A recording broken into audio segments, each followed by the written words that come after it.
இன்றைக்கி நம்ம இந்த வீடியோவில் என்ன பார்க்குறோன்னு பார்த்தீங்கன்னா, நம்ம ஃபோன்பே ஆப்பில் வந்துட்டு நம்மளோட பேங்க் பேலன்ஸை வந்து எப்படி செக் பண்ணுறது அப்படின்னு சொல்லி தான் பார்க்குறோம்.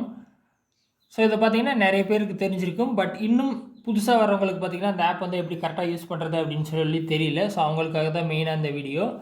நீங்கள் ஃபோன்பே ஆப் ஓப்பன் பண்ண இந்த மாதிரி தான் ஹோம் பேஜில் இருப்பீங்க. ஸோ இங்கே மெயின்லேயே பார்த்தீங்கன்னா பேங்க் பேலன்ஸ் செக் பண்ண அவங்க ஆப்ஷன் வந்து கொடுத்துருக்காங்க. நீங்கள் பார்த்தாலே தெரியும். ட்ரான்ஸ்ஃபர் மணின்னு சொல்லிட்டு கொடுத்துருப்பாங்க. அதில் லாஸ்ட்டாக பார்த்தீங்கன்னா செக் பேலன்ஸ்னு கொடுத்துருப்பாங்க. சரியா?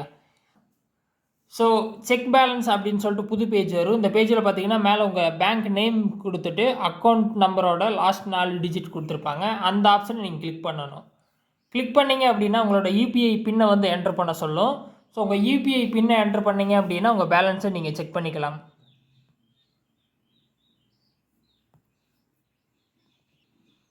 ஸோ பின்னை என்டர் பண்ணிட்டு கீழே இருக்க ஓகே கொடுங்க. ஓகே கொடுத்தீங்க அப்படின்னா இந்த மாதிரி ஃபெச்சிங் பேலன்ஸ் அப்படின்னு சொல்லிட்டு வரும். இப்போ பார்த்தீங்கன்னா உங்கள் பேலன்ஸை நீங்கள் தெரிஞ்சுக்கலாம். ஸோ இந்த மாதிரி வந்துட்டு ஈஸியாக வந்துட்டு ஃபோன்பே ஆப்பில் உங்களோட பேலன்ஸை வந்து நீங்கள் தெரிஞ்சுக்கலாம். ஸோ இதே மாதிரி கூகுள் பே ஆப்பில் வந்துட்டு எப்படி செக் பண்ணணும்னு சொல்லிட்டு நம்ம ஆல்ரெடி வீடியோ போட்டிருப்போம்.